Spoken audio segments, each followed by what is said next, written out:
में इतना सख्त गिर आदमी कोई ना हो, शायद दुनिया के अंदर इतना शकीउल कल्ब शख्स कोई ना हो कि जो किसी की मजबूरी का फ़ायदा उठाने लगे, जो किसी की तकलीफ का फ़ायदा उठाने लगे। जिन्हें आता नहीं दुनिया में कोई फ़न तुम हो और बेच खाते हैं जो बुज़ुर्गों का कफन तुम हो। इकबाल कहने लगे इतने भी सख्त लोग होते हैं जो मैयतों पे सौदे करें, और जो उस आलम में आकर जब लोग तकलीफ में हों तो वो इस तरह के असबाब पैदा करना शुरू कर दें कि थोड़ा सा दुनियावी नफ़ा लेने लगें। हमारे मुल्क के अंदर जब मसाइब, आलाम, परेशानियाँ घिर जाती हैं तो कुछ लोग ज़ख़ीरा अंदोज़ी शुरू कर देते हैं। वो वक्त कि जब लोगों को ख़जानों के मुंह खोल देने चाहिए थे, जब लोगों को चाहिए था कि वो अपनी असल रकम भी, असल ज़र भी कोशिश करते कि वो लोगों के हवाले करें और तकलीफ़ और दुख के वक्त निकलें, उस मौके पर कुछ लोग ज़ख़ीरा अंदोज़ी करते हैं, मजबूरियाँ ख़रीदते हैं, तकलीफ़ों पर सौदेबाजी करते हैं। समझते हैं कि शायद आज सामने वाला तकलीफ़ में है तो मैं कभी तकलीफ़ में नहीं आऊँगा। दुश्मन मरे तो खुशी न करिए, सजना भी मर जाना है, दीगर ते दिन आया मोहम्मद होर कड़ी नूं डुब जाना है। ये वक्त बदलता रहता है, आजमाइशें आती हैं तो ज़ख़ीरा अंदोज़ी करना, कीमतें बढ़ाने के लिए माल को छुपा लेना, ज़रूरतमंदों के करीब चीज़ों को ना जाने देना। हज़रत उमर इब्न ख़त्ताब रदी अल्लाह ताला अन्हु बयान करते हैं कि रसूलुल्लाह सल्लल्लाहु अलैहि वसल्लम ने फरमाया ज़ख़ीरा अंदोज़ी करने वाला मलऊन है, लानती है वो शख्स जो ज़ख़ीरा अंदोज़ी करे। सुनन इब्न माजा के अंदर ये हदीस मौजूद है, फरमाया मलऊन है वो शख्स कि लोगों को ज़रूरत है और ये सिर्फ नफ़ा बढ़ाने के लिए ज़ख़ीरा अंदोज़ी कर रहा है, अल्लाह से नहीं डरता। हज़रत सैयदना उस्मान गनी रदी अल्लाह ताला अन्हु का बहुत सारा माल वापस आया।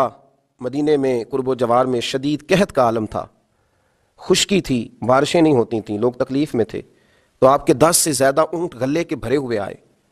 हज़रत उस्मान गनी रदी अल्लाह ताला अन्हु का जब माल पहुँचा, लोगों को पता चला, तो वो जो ताजर थे जिनको पता था कि आजकल हम महंगी कीमत में ख़रीद कर डबल कीमत में भी बेच सकेंगे, वो पहुँच गए। कहने लगे कि सुना है आपका माल आ गया है। आपको पता है ना, हमारे यहाँ ब्लैक में चीज़ें खरीद के फिर ब्लैक में बेचनी शुरू कर दी जाती हैं। ये वो लोग होते हैं जो बड़े सख्त गिर हो जाते हैं, जो अपने दिल से वो सारी चीज़ें दूर कर लेते हैं जहाँ इंसानियत जन्म लेती है, जहाँ मोहब्बत जन्म लेती है, जहाँ इंसानों का दुख पाया जाता है। ये तो पता नहीं कहाँ पहुँच जाते हैं। तो बहुत सारे लोग हज़रत उस्मान गनी रदी अल्लाह ताला अन्हु के पास बहुत सारे ताजर आए और उन्होंने आकर के कहा कि सुना है आपका माल आया है, तो हम डबल कीमत में आपका माल ख़रीदना चाहते हैं। हज़रत उस्मान गनी रदी अल्लाह ताला अन्हु फरमाने लगे मुझे तो ज़्यादा नफ़ा मिल रहा है। हमने कहा 3 गुना ले लीजिए। फरमाया नहीं, मुझे तो इससे भी ज़्यादा मिल रहा है, 4 गुना।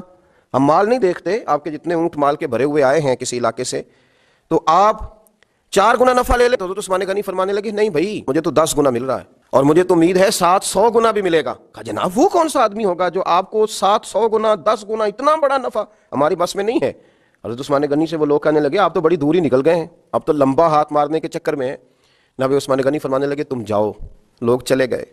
शर्म हया के इस पैकर ने, मेरे नबी पाक अलैहिस्सलाम के तरबियत याफ्ता इस ताजर ने, ये भी मालदार थे, इन्हें भी नफ़ा कमाना आता था, ये भी मार्केट में रहते थे, इनको भी पता था कि आज ही तो लोग उलझे हुए हैं, आज ही तो लोगों की मजबूरियाँ ख़रीदी जा सकती हैं। तो जनाब उस्मान गनी ने ऐलान फरमाया जिन जिन गरीबों के पास गल्ला नहीं है वो आ जाए। उस्मान ने ख़जानों के मुँह खोल दिए हैं, लोग दौड़े आए। वो ख़जाना लोग उठा उठा के ले जाने लगे। तो ताजर आए, कहने लगे उस्मान तुम तो कह रहे थे 10 गुना मिलता है और उम्मीद है 700 गुना तक भी मिलेगा, और यहाँ तुमने दरवाज़ा खोल दिया है गरीबों लाचारों के लिए। जनाब उस्मान गनी रो पड़े, फरमाने लगे यही तो मेरी और तुम्हारी सोच में फ़र्क है। किसी इंसान की औकात नहीं कि वो 4 गुना से ज़्यादा दे सके, लेकिन मेरे रब का वादा है कि तुम मेरे रस्ते में 1 दोगे तो मैं तुम्हें 70 भी दूंगा, मैं तुम्हें 700 भी दूंगा। फरमाया मैंने गरीबों पे इस नीयत से लौटाया है कि ज़िंदगी में नफ़े बड़े कमाए हैं, पर अब जो नफ़ा लेना है वो बंदों से नहीं, अपने रब करीम से लेना है। आप ज़ख़ीरा अंदोज़ी कर रहे हैं, आप लोगों की मजबूरियों को ख़रीद रहे हैं। आओ पलट के आओ, सारी ज़िंदगी लोगों से तिजारत की, जब लोग मजबूर हों, तकलीफ़ में हों, तो फिर एक दफ़ा अपने रब से भी तिजारत करके देखो, अपने मालिक से भी तिजारत करके देखो। और जो रब से तिजारत करता है उसे फिर सिर्फ दुनिया का नफ़ा नहीं मिलता, अल्लाह उसे दीन, दुनिया और आखिरत के नफ़े अता फरमाया करता है। अल्लाह समझने की तौफीक अता फरमाए।